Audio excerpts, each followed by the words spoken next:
operation. So that was back in March of last week. Yeah, she had the operation. Then she forgot everyone, like she forgot everybody for 3 days. And then when I was actually on the Sunday, when I was, hey, how are you doing? Thank you for coming. I appreciate it so much. Hey, how are you? Good, good. Yeah, so at that point, she forgot everybody. She didn't remember my name. She didn't remember Josh. And then on Sunday, when I was coming home, the greeter called me. She was like, "Oh, she remembered like somebody." Yeah. Since then, she wasn't the same. She just remembered what she was. She had one stroke, and she had a stroke. So it's really, I hate to say it, but she had a good life. She had a good life. It wasn't like tragic. Not at all. I'm like, you know what? No. It's good. It's good. It happened the way it was. Yeah, I think that's the way it could happen. The way, I don't know. I'd say. No, definitely. Yeah. Definitely. Because there's going to have to be like start doing some operations again. After she had 3 operations. And then. Yeah, I never seen this one. Was it? Oh, we got mints. Okay. Cool. Yeah, man. She was quite something. Yeah. She was a pit. Yeah. Everybody can attest to the old mom story. Yeah. With the weeder? Yeah, that's right. Yeah, that's a classic. I remember that. Yeah. Yeah, she was a pit. I know. I'm gonna sit down there.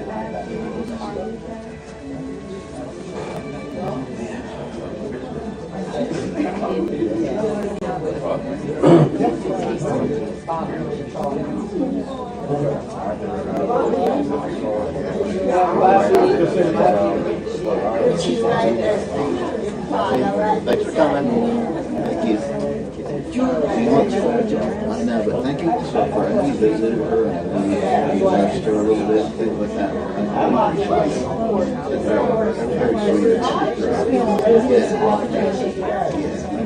Thank you very much. Thanks for coming. Thank you. Yeah. Probably might get emotional today. There, she was not in a good place in the end. No. Yeah, because she was a totally different person than she was. She was vibrant, life of the park, spunky, life of the party kind of person.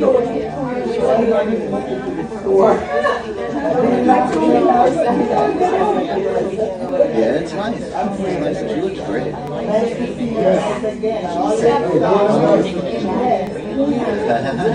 Well, I think when we were looking for pictures, we tried to get pictures that people like, That's good. I'm going to sit down and back and start moving. All right, man. This is surreal. Yeah. You know what I mean? I just have one of those subconsciously or whatever it is. So hold the other gun in the other. Okay.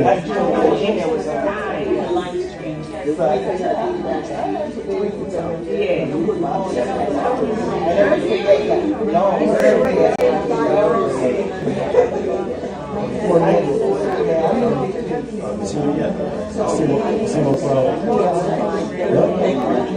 No, it's all right. It's a happy house. It's a happy house. Yeah. Can't wait. Because I could have, if I went home, just like, move back and see it. You know what I mean? When I see it, I want to be home. Being for a little bit, I'm going to just think,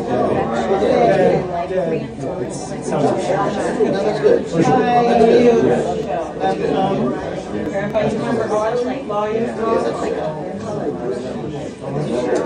Well, I'm the youngest.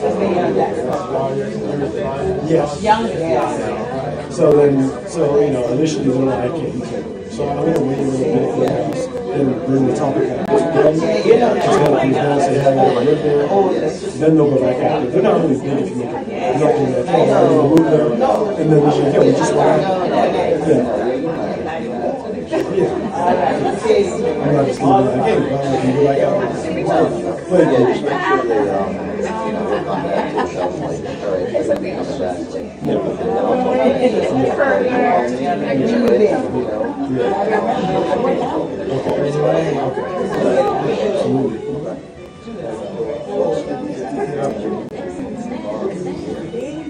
Good picture of mom. It is a great picture. Great picture. Everybody loves that picture. Yeah, she's a great picture of mom. It is. It shows her in her like vibrant state. Yeah.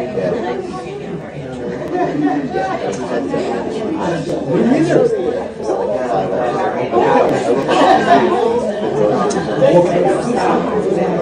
I fell asleep at 1, 2 o'clock. I just couldn't.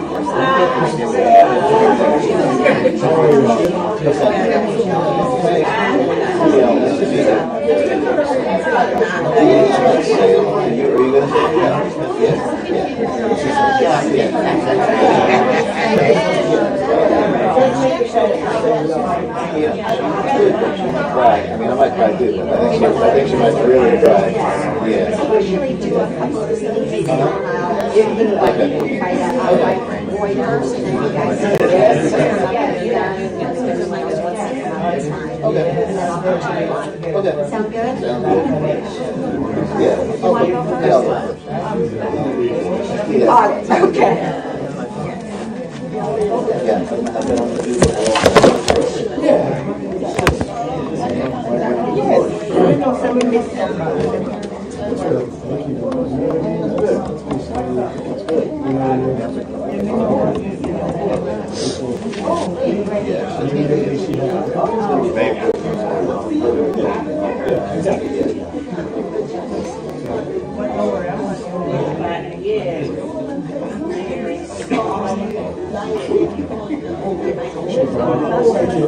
do I can see the screen, but it's very fuzzy for me.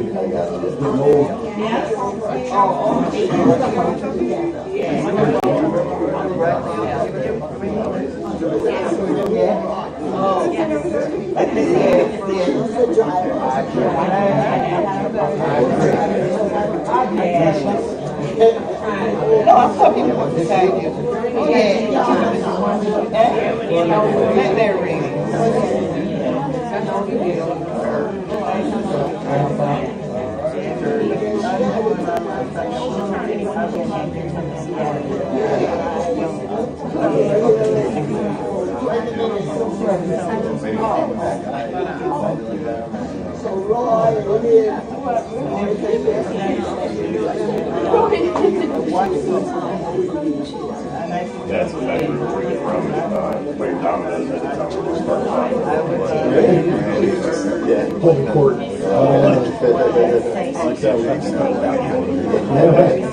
Yeah, well, no, the good thing is usually in his own.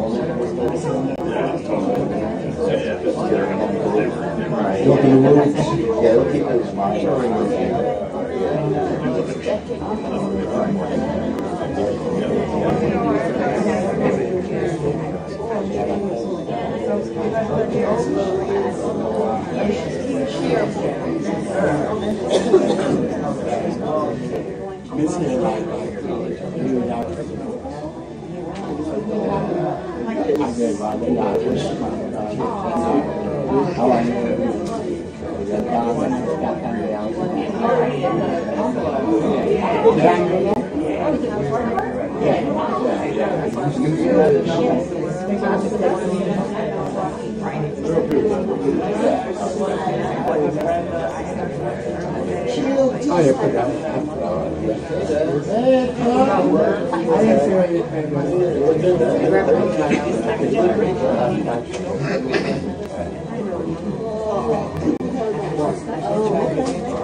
In the bag.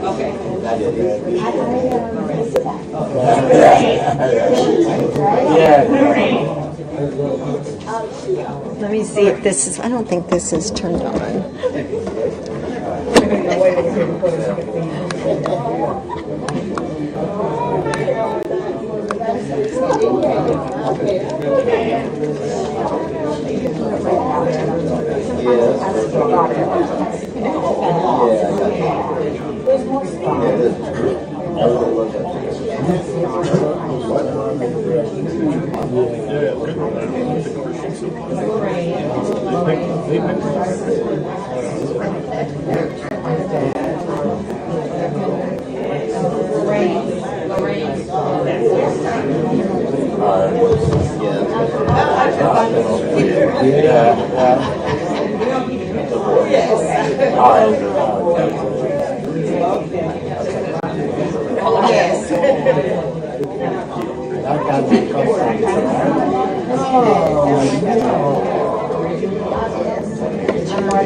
You ready? Make sure the streaming guys are ready. Well, I'll say good morning first. Good morning, everyone. Can you hear me? No. Yeah, I don't think the microphone's working. Well, it's working, but it's not turned up. Oh, I see. He'll turn it up. He's got me. He has me. Yeah. Yeah, that's that. Good morning. Good morning. There we go. He's in the back. I could do a cheer in the front. That would get everybody started. Yeah. Okay, ladies and gentlemen, we're going to go ahead and begin our service to honor and celebrate Elsie.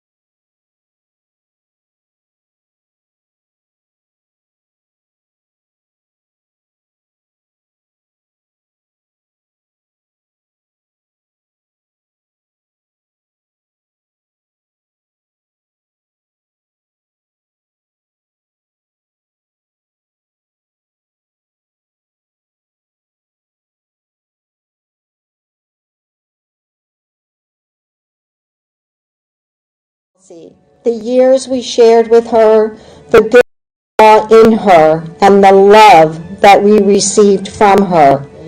Now give us strength and courage to leave her in your care, confident in your promise of eternal life.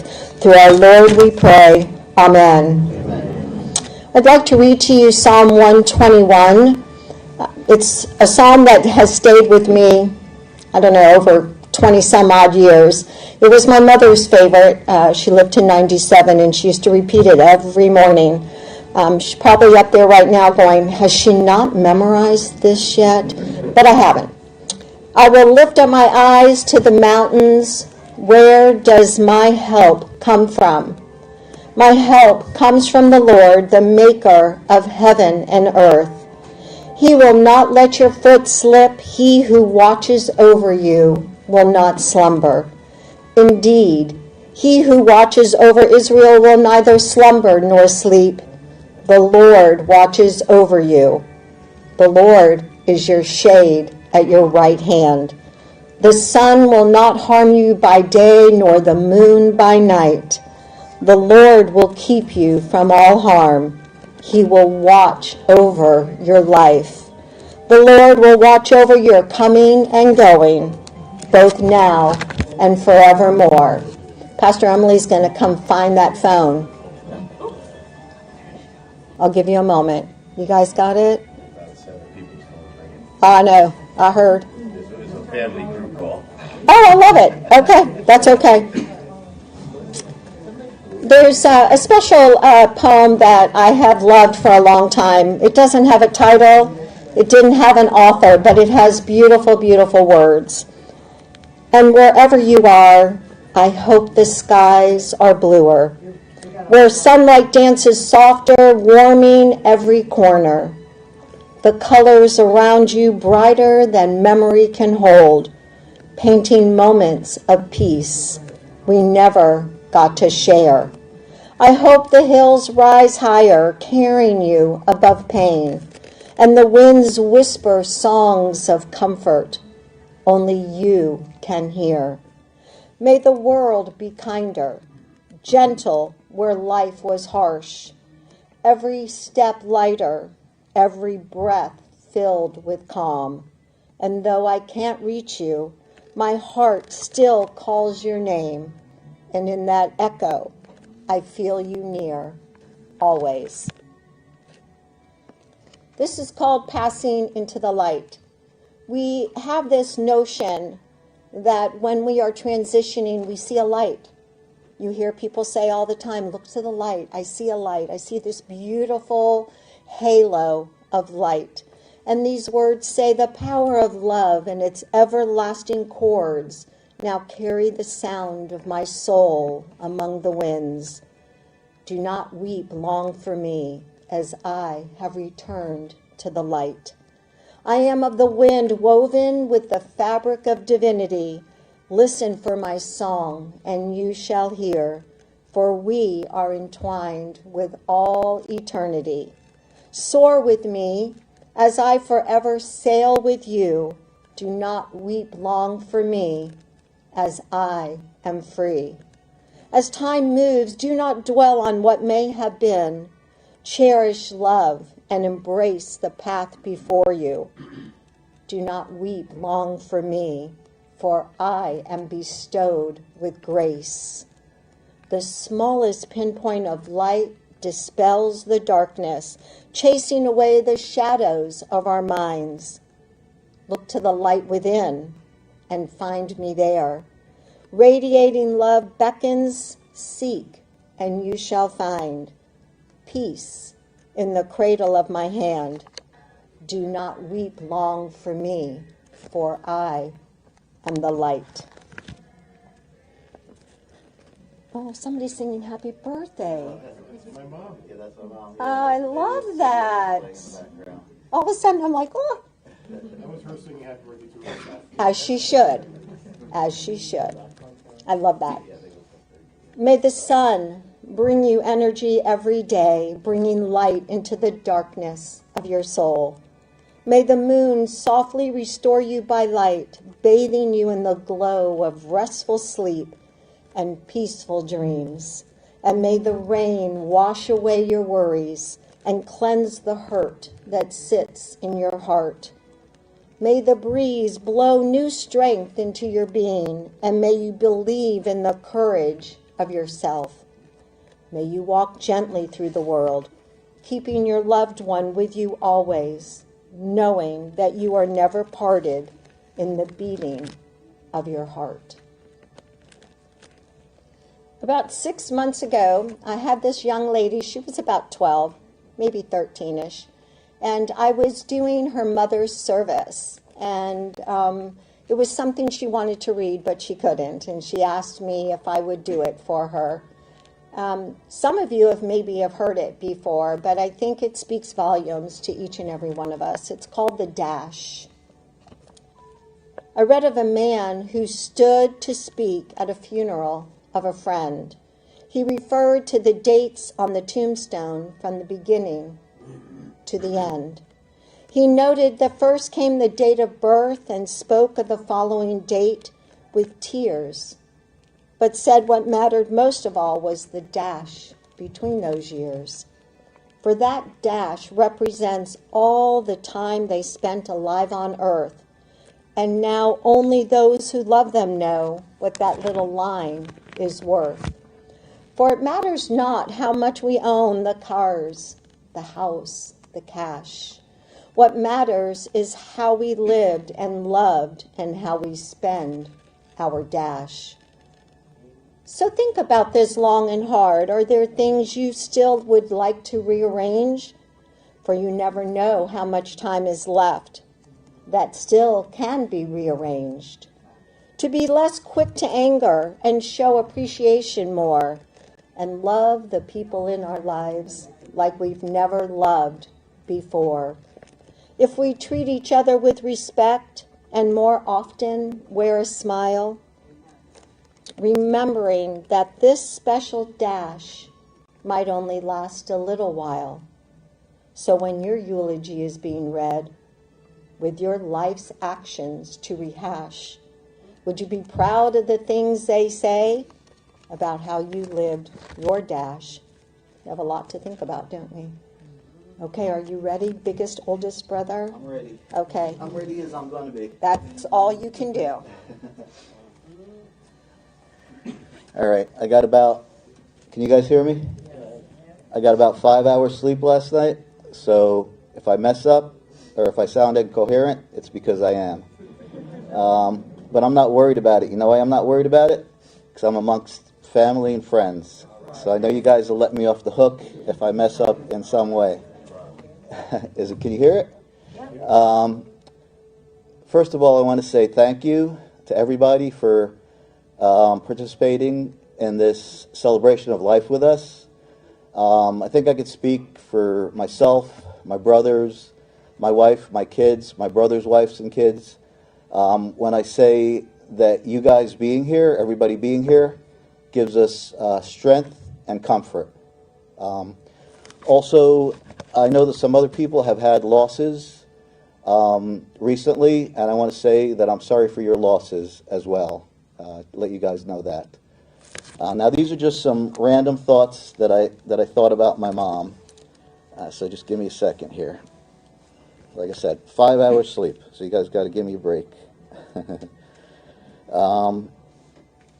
Okay, when I think about my mom, the things I think about is she was bold, she loved life, she loved people, and she had a good life. She did. She was also, can't think of a good word, dichotomy. She was this and she was that, even though she was bold. Some circumstances I can think of is she came over here on her own, but she was afraid to fly. She went everywhere, but she never learned how to drive. She loved parties. She loved parties. You hardly would see her with a drink in her hand. If she was drinking, it was just because to show people, like, hey, I got a drink too, you know. So that was my mom. Give me a second. So some things people might not know about, and I've learned some of this recently. She was involved in politics in Costa Rica. I didn't know that, but that could totally be how she was. I'll tell a couple stories of just show how bold my mom was. When my wife had Ashley, my daughter, my mom grabbed my wife's breast, put it in Ashley's mouth, like this is what you're supposed to do. My wife could have figured it out. Trust me, we would have figured it out. But that just shows you like what my mom was all about. She was very bold. Yeah, helpful. Yeah, that's it. She was helpful. In the beginning, it was just me and my mom. My mom came over here, I don't know what she was, 25, 26. She sent for me. I came over in an airplane with one of her friends.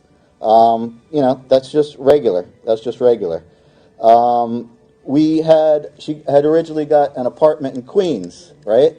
We were robbed twice in that apartment. I don't know what kind of, she had a crappy job. Obviously, everybody coming over doesn't have a good job when they first start. She managed to get this apartment. One time, we're walking up the elevator. I don't know how old I was, 5, 6, something, or not the stairwell, and some guy pulled a knife. And I'm like a little kid thinking I'm brave, like, don't bother my mom, right? And my mom was just like, shh, shh, gave the guy the money. Other time, through the fire escape, somebody came, stole stuff. So it didn't start off easily. In time, what happened was my mom met some other Caribbean people, and she started to date, and she met my wonderful dad. She met my wonderful dad, and she tells the story of how she said to my dad, "What do you have to offer me?" Because you could picture her saying that. You could picture her saying that. Now, of course, my dad had wonderful things to offer. Stability, financial sense, because my mom did not have financial sense. That's just legit. So my dad had a lot to offer. But the other funny part of the story is that my dad said to her, "Hey, I'm just with you because of the kid." They used to tease each other like that. And you guys, if you've been around, you would know that they did teach each other like that. And a story just of my mom also is, when you first come over from a different country, you go to school. I was bullied a little bit, right, when I went to school. 5, 6-year-old kid, it happens. Came home crying to mom, this kid picked on me, blah, blah, blah. My mom was like, well, you better go back and beat that kid's ass, or else I'm going to beat your ass. Well, this is the true thing. And I know from us growing up in the similar type of deal that some other of you have probably experienced stuff like that too. So I went back the next day, beat that kid's ass, And I know my brothers probably experienced something similar, with my mom in terms of that also, because we weren't going to be the ones. And I tell you what, is all myself and my brothers just standing up to my mom. We had to stand up to my mom, or else we would get rolled over. Yeah, so she was a wolf and she raised wolves. Just a couple more things. So she became a registered nurse, and one little tidbit is she was strategic because she, in the kind of underground network type of thing, somebody told her, she was extremely smart, don't do so well in the exam, to get in there, because you'll get like more financial aid if you don't do so well. So she did that, and she did it. As the family went along, my mom had my 2, wonderful brothers. What was I going to say? And everything was going pretty well. Let's see. Oh, the other thing is interesting, and I know you guys could appreciate this also, is my mom would gather people. She went to the, let's say, grocery store. She'd come back. This is blah, blah, blah. They would start showing up at the parties. Everybody, now you're part of the family. That's it. You're part of the family. Met somebody going to Atlantic City. She would grab somebody. They would become a part of the family. It happened all the time. So I'm just going to leave you guys with this. She loved her kids. She loved my father. She loved her grandkids. She loved people. She loved life. The other thing I'll leave you with a little kind of spooky stuff also. My mother liked the mystical stuff a little bit, like as my daughter does. I think my daughter is bold too, and my daughter likes the spooky stuff too. So when my mom passed, my refrigerator died. My brother Roy got hit with some biblical, bugs coming out of, someplace in his house. But what I think that was to me is that my mother just loved life so much. So I think what she was saying is she was not ready to go.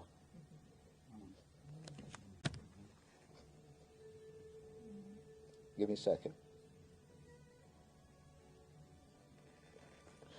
But it was time to go.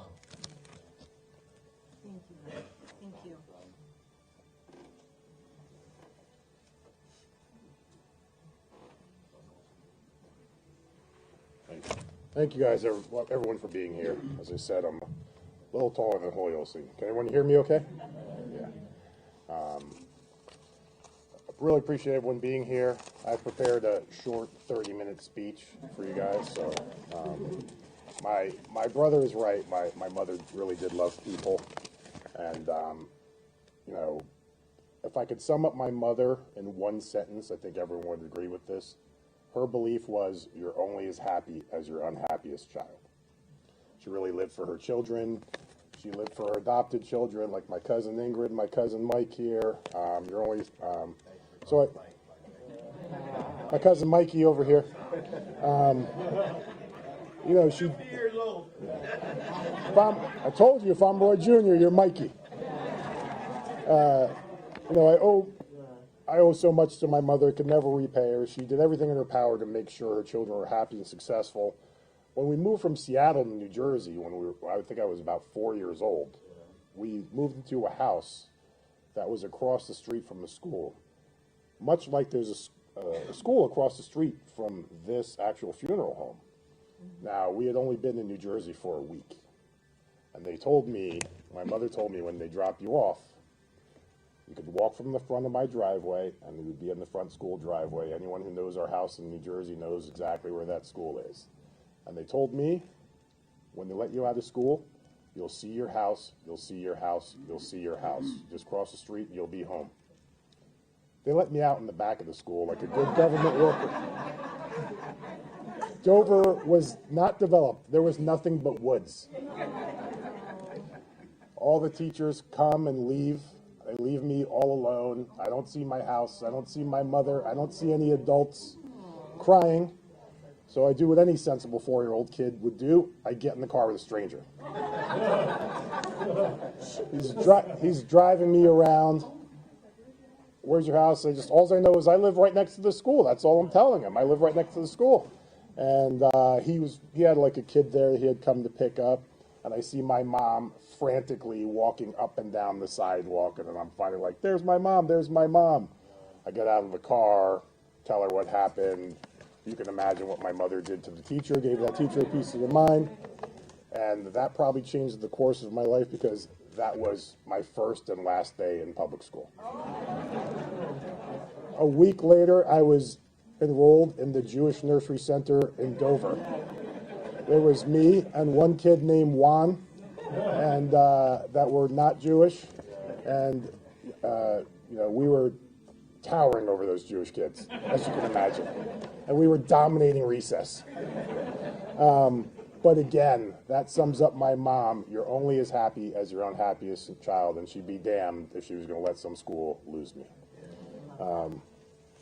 My mom never sat me down and regaled me with, you know, stories that you would hear of, like, you know, in the 60s sitcom, but her actions spoke louder than words. She always taught me to judge people for who they are and what they do. And as my brother said, my mother gathered people.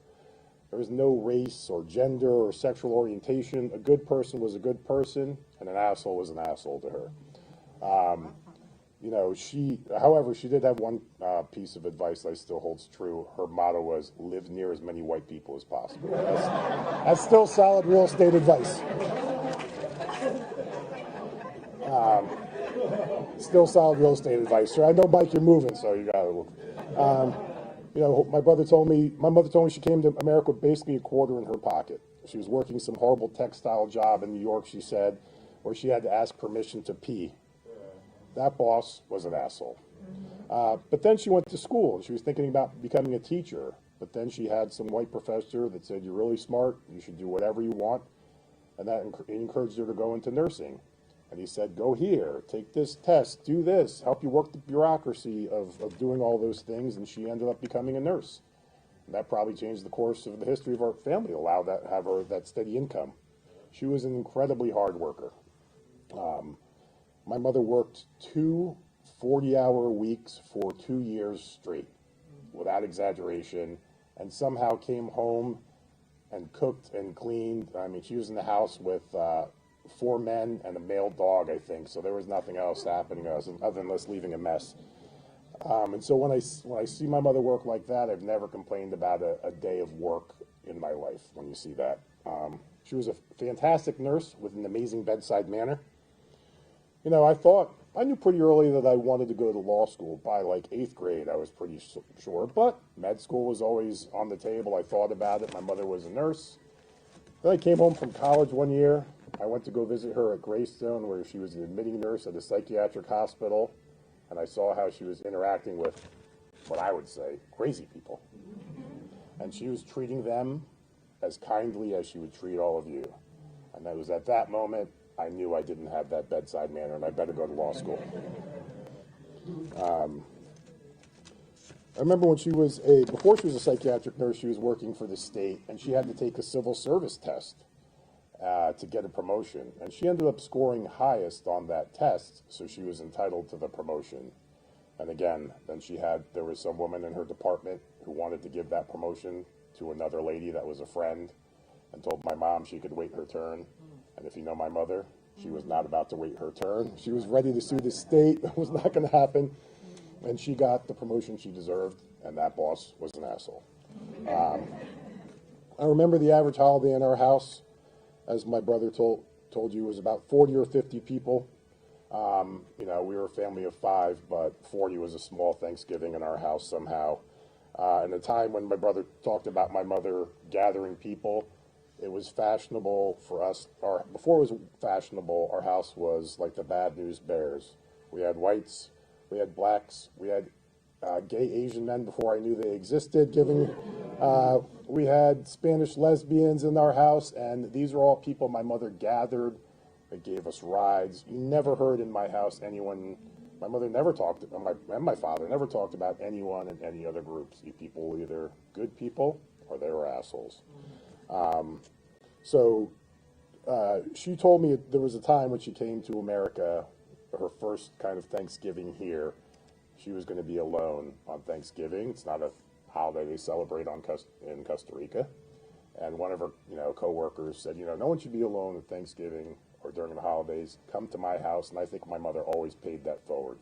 She never wanted anyone to be alone on a holiday, and I probably have some of that from my mother, where I was, no one should be alone on a holiday.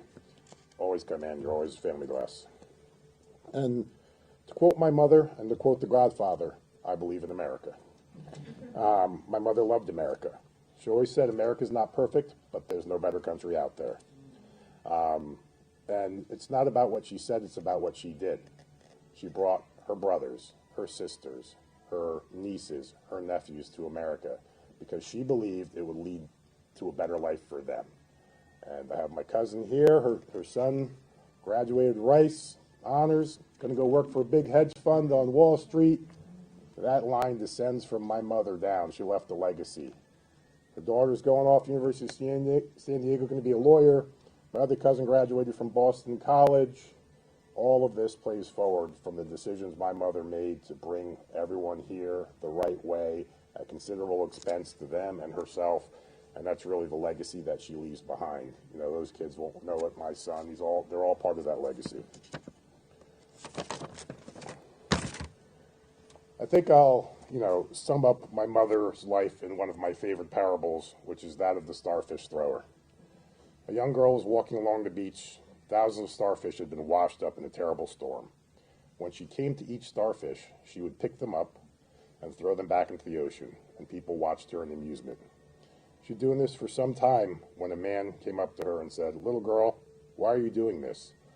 Look at this beach. Look at all the starfish. You possibly can't make a difference." And so she shrugged her shoulders.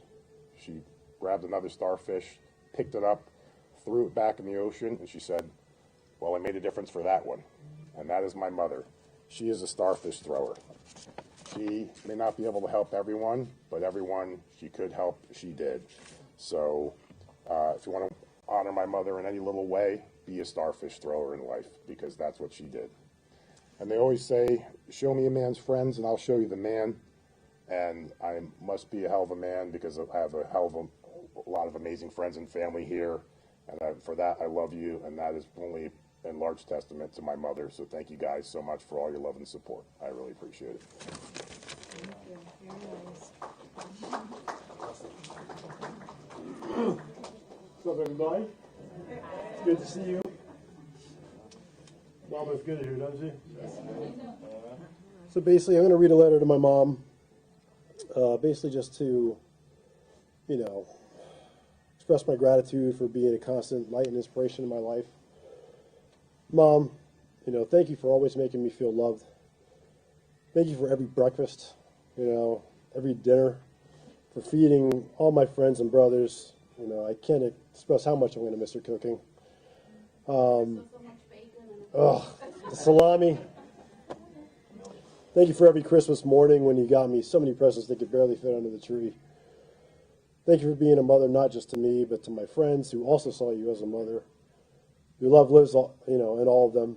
You were a mother and a nurturer to anyone who needed it.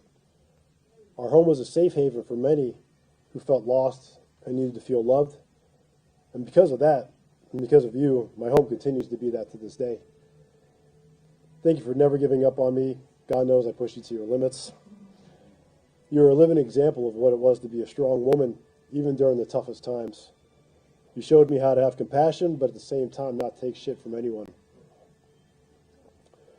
Thank you for picking me up whenever I fell down physically as well as mentally and emotionally. Thank you for believing in me even when I lost faith in myself. The way you love me is the reason that I love the way that I do. Whenever I look at how happy my dog Jitsu is, I know that he's only that way because of the way that my mother loved me, and in turn, I loved him. It's amazing how potent love can be. One pure source of love can have a ripple effect that passes on from generation to generation and so on.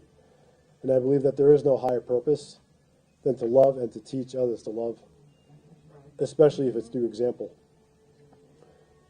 You even showed me how to endure suffering and how to keep a sense of humor even when things are at their darkest. You showed me how important it was to have a connection with God, and showed me that God gives us strength and wisdom when we need it the most. I know that no one will ever love me like my mother. You're the reason that I love loud music and like to dance while, like no one's looking. You lit up every room that you walked into, and you inspired me to be that light for others. I'm sorry I wasn't able to see you how I wanted to in the end, but I know that you would want me to remember you the way that you were, and not that the way that things were the last year. So that's exactly what I'm going to do. I love you, Mom. You'll forever be alive in my heart. May you rest in peace.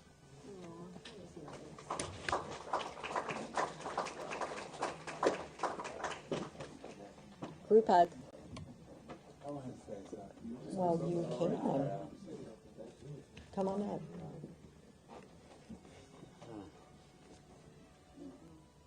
I want to thank all my family and friends for attending.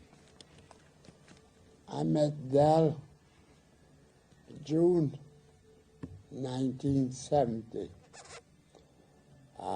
Next month will be 56 years. 56 years,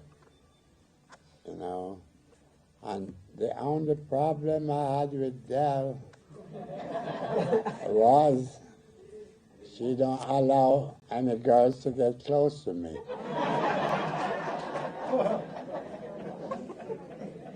2 weeks ago, before my wife passed, we had 2 aides. And the aide came to me and said, "Your wife just called me and said, that's my husband out there. Remember, that's my husband. Don't be messing with him." I said, "That's my wife." I tell you, when I met her and we started date, and she'll come and visit in New Jersey. She had my son, Julia was 7 years old when I met her. And when she going back to New York, I make sure I went out and buy grocery and stuff. She said, "Don't buy so much, I have a little fridge, But I want to make sure that," I said, "Look, I fell in love with your son before I fell in love with you. He was such a great kid. I love him dearly." So she started to cook for me, right? And I said, "Oh, this woman can cook. I can't let her get away." I had no intention of ever getting married, But I said, I don't want to lose this woman. This woman can cook. I couldn't cook. When I was a kid, boys was not allowed in the kitchen. My father would kill us if he catch us in the kitchen. You know, so we took care of the cows and the goats and the pigs. The girls, they took care of the cooking. So when I met Dell, and she'd leave me and Julia, and she was working in New York, and she'd come home and cook. She had to cook. I didn't know how to cook. I burned water. Yeah, so she started to say, I got to come home and after I did work and cook. I said, well, if you teach me to cook, you know, I can at least start doing something, you know. So she started to teach me to cook. So she used to love to make chicken soup, right? I'm reading all kind of cookbook. And I'm watching everything she do. And one day I decided to make me some chicken soup before she came. And I made the chicken soup. She came, she said, what do you cook? I said, some chicken soup. And she took a bowl and take some. And she looked at me. She said, that's the last time I make you chicken soup. I don't want chicken soup for you, you know. But it's the only woman I ever loved, you know. Apart from she being jealous, my life been wonderful with her. And it's too short. 56 years is too short, you know. I wish there were more. I tried to keep her alive. I did everything possible to keep her alive. I didn't want her to go. I thought she would bury me, not the other way around, because I used to drink and smoke. This woman never smoked or drink. Why she died before me, you know? Thank you all.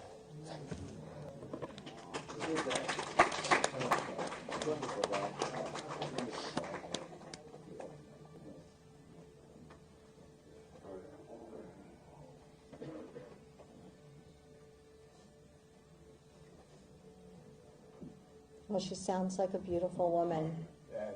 Yeah. We could have been friends. I like her personality. Yeah. I just want to make sure that no one else wanted to say anything here. I know we are going over to the cemetery when we're finished here. But before I move on, they're talking about it. I see people talking about it. Just make sure, because I don't want you to get in the car and then go, oh, should have said something. And if you don't want to say it here, make sure you share it amongst each other, okay? Laugh, cry, tell your stories, tell your memories. She's still thinking about it. I see her. And know that grief does not move in a straight line. And there is no rhyme or reason to grief. We don't grieve the same way. And if you might even hear a song on the radio and go, oh my gosh, that reminds me, right? Pull over first, and have your moment. Sing loudly, cry, whatever you need to do, but you deserve your moment. Oh, here we come. I knew it. I knew if I just kept chit-chatting. There we go. All right, ladies, you can do it. I feel it. Hi, everybody. My name is Juliet. My Aunt Dell. Aunt Dell was my biological aunt. She was married to my Uncle Roy. But she was my Aunt Dell. Most of all, I say my Aunt Dell because I have a large family, but she was my aunt. Out of all the aunts and uncles I have, she was my aunt. She treated us kindly and nicely and gentle. She was a gentle soul. Trust me, if you did something wrong, she was there. But if you did something good, she was always there. Well, Aunt Dell was my biological aunt, if she wasn't hers. Aunt Dell was mine. Well, I've gone through a lot of things with the family in the last few years, as many of you know. And Aunt Dale said, fuck them, honey, fuck them. That was my biological aunt. If she didn't like you, she just ain't like you. Deal with it. I love you and I miss you, Aunt Dale. And if she didn't like you, you know. That's right. And there was a reason why.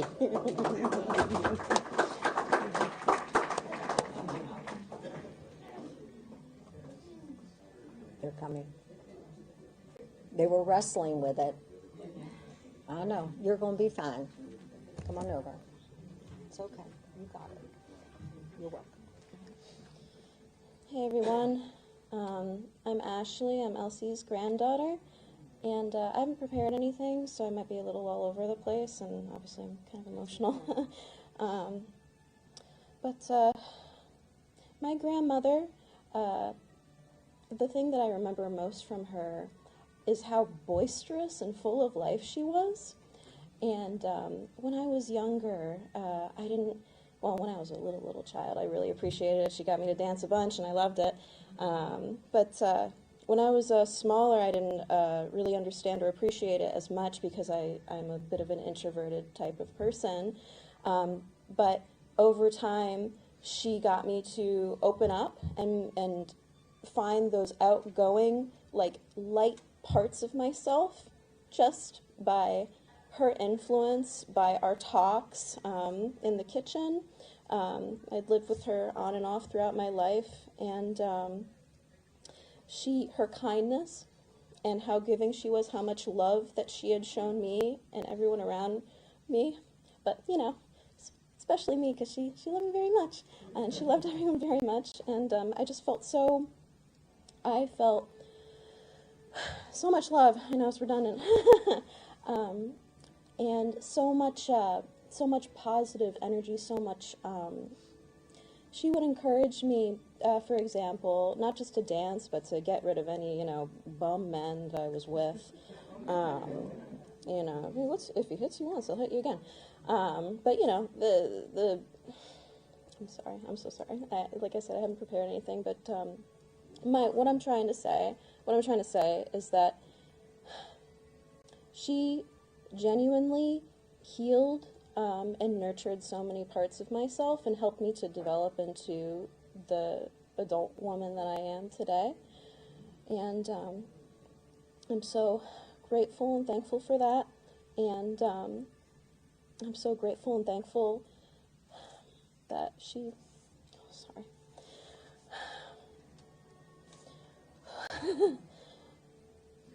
I'm just thankful for her. I'm just thankful for her, and I know that she is in a better place now, and that she is going to have an awesome time wherever she is, and she's going to continue to spread love in all of our hearts.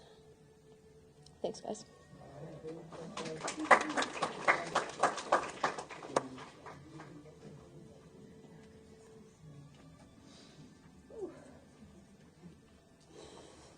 Okay, guys. I am a mess right now because I just lost my father not too long ago. And I lost her too. And I kind of start feeling that we're losing a lot of our loved ones. But I don't want to let her go without telling her that she knows how thankful I am for everything she had done for me. I hope that she's proud of what I did and what I did with my family. I know she was. I know she loved me a lot. She was tough with me. She didn't catch me a lot of breaks. So she says to me once, in America, you have to come and work hard, and you will be able to get whatever you want. And when I left Costa Rica, I want to be a psychologist, and I came to U.S., and my first job was in McDonald's. So I was selling French fries, and there's nothing wrong with selling French fries, but I am like, God, did I make the right choice? And I know I did. Now I know I did. She knew what was best for us, and I just want to tell her thank you. And guys, love you, and thank you for the beautiful mother you guys shared with me. Thank you.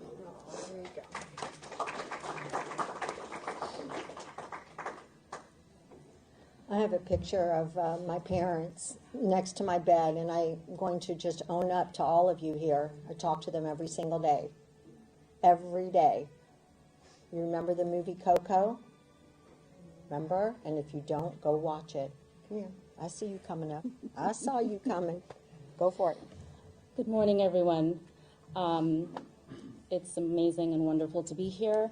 I represent a lot of the family who is currently watching in England on behalf of Faye and my cousin Cleve and my aunt in Brooklyn by way of Jamaica, Auntie Shirley.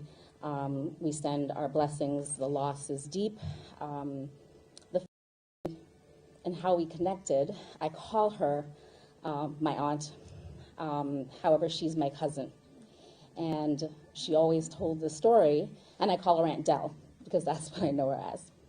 And she always told me the story of how much she needed to connect with her family in Jamaica, because she knew they were there. And growing up in Costa Rica, she'd always see her grandmother and mom putting a letter in the mail, going to Jamaica, and she needed to know who these people were, because they were her family. So she found them.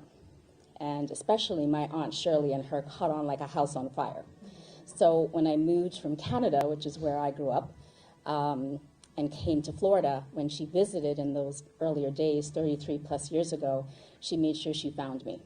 And then her and I caught on like a house on fire. So she said, you know, so much of the stories you all told, I just was dying back there laughing, because she said, you know, you followed in my footsteps. You really are my family. I'm a nurse practitioner by trade. And I went on to teach. And she says, the two things I love, teaching and nursing. You got it right. And she says, you know, that's why you live where all the white people is. You got it right. You gotta love her. You gotta love this woman. So I said, Aunt Dell, you know, I'm so grateful for you being in my life. You do have to laugh. I'm sorry. She then went on to say, you know, your uncle, you and I get it. You have your degree in healthcare, you take care of people. I have my degree, I take care of people. But that Roy, I tell him what to do and he doesn't do it. I ask him all the time, what, you have a degree? Do you have a degree to take care of people? You don't. So you listen to me. And so my Uncle Roy always has said to me, right up until I visited her the day before she passed away, and he would say, you know what, that woman taught me a lot. She taught me how to take care of myself. And so I see many of you here, and it reflects that love that I have come to know over 33 years ago, when she made sure she connected with the Jamaican side of her family, which connected her to the England side of her family. And here we all are in this room, just a rainbow of people. Not black, not white, not Latino, not anything. Just people who cherish and loved these two people, my Uncle Roy and my Aunt Dell. So on behalf of all of you, who some I'm just meeting for the first time in a few weeks, but every time I went to the house, she would always say, come let me show you the family that you belong to. And she would show me each and every picture. So I know Misty and the monkeys, even though I've never met her. I know all of the brothers, and I know all of the family in New Jersey. So on behalf of our family in Jamaica, Brooklyn, England, I send my love, I send my deepest condolences, and know that my heart is with each and every one of you. Thank you.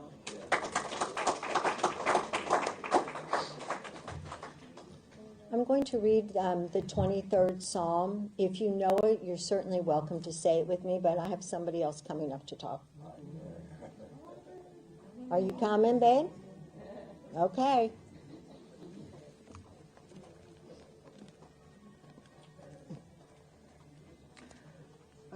Hello, everyone. Family, friends, majority family, different generation. I'm Uncle Babsy Roy's first cousin. I grew up with him and stuff. When I first come to America, 1980, I'd lost a cousin, and Uncle Babsy called me, and he and Aunt Dell said, meet him in Grand Central. I came up the February, March, the April.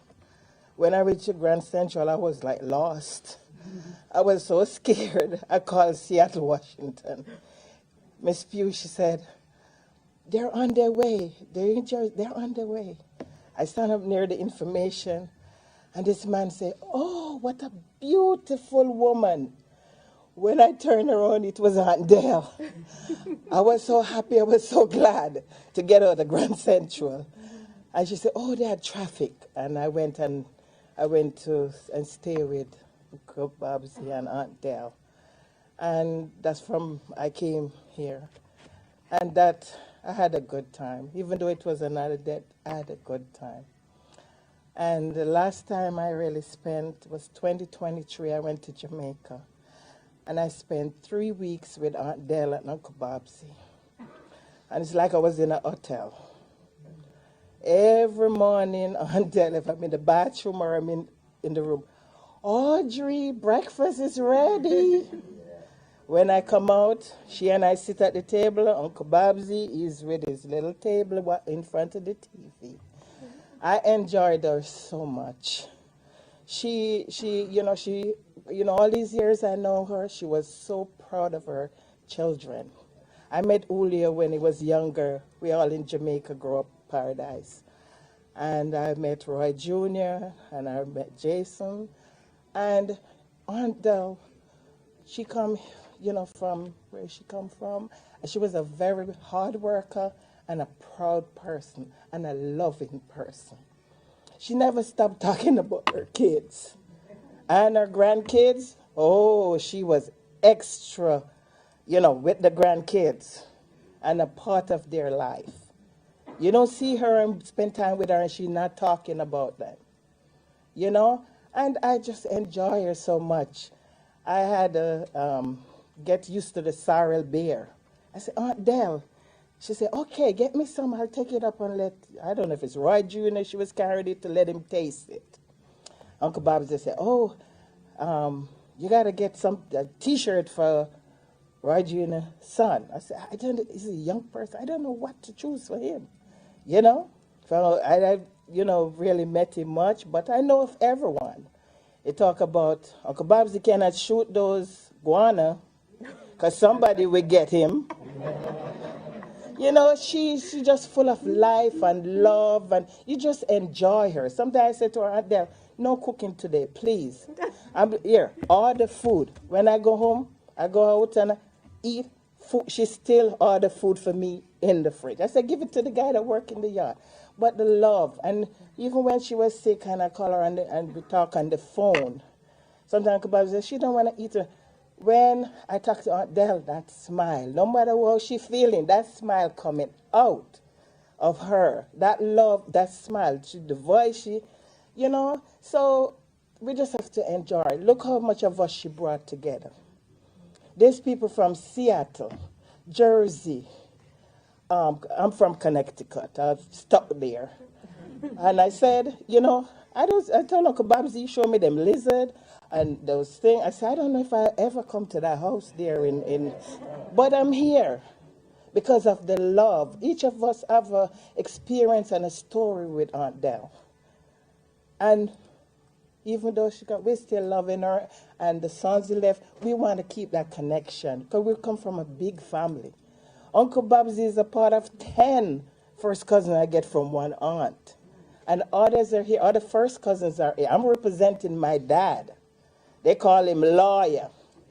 And if the older ones know him, he was one of the protected too. So let's still love each other, keep that connection, and just give love. Thank you. Aunt Dell will always be in my heart.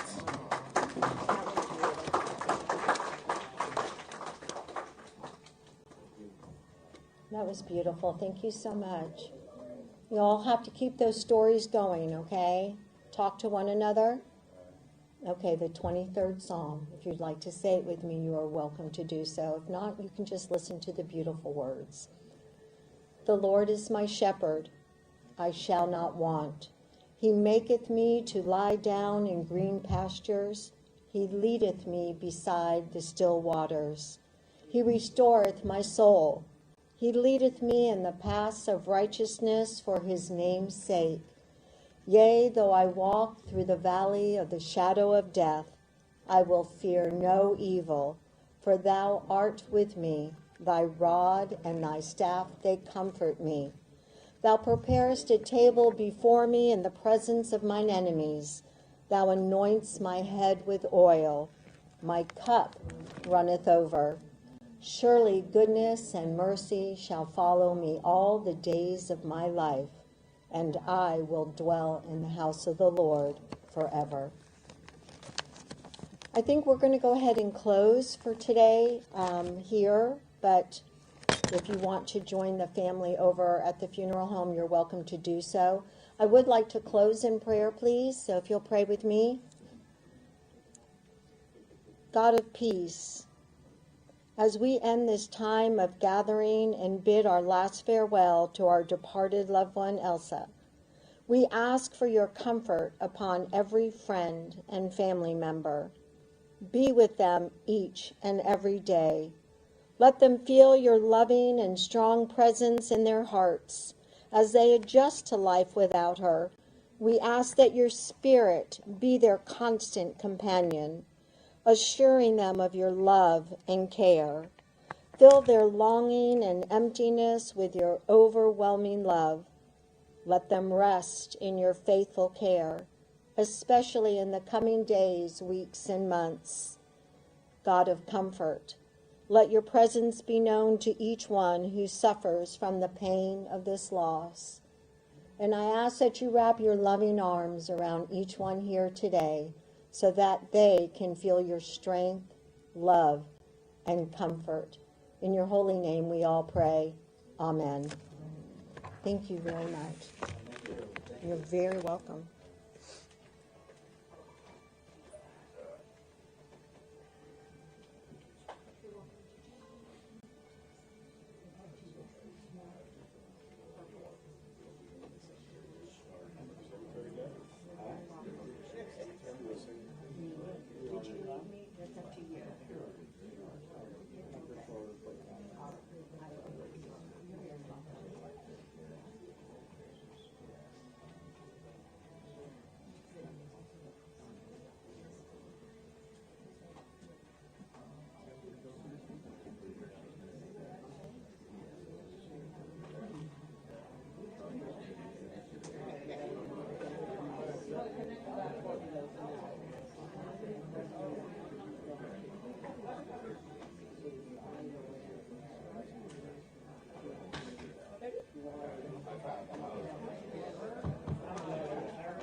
Happy birthday, dear Mama.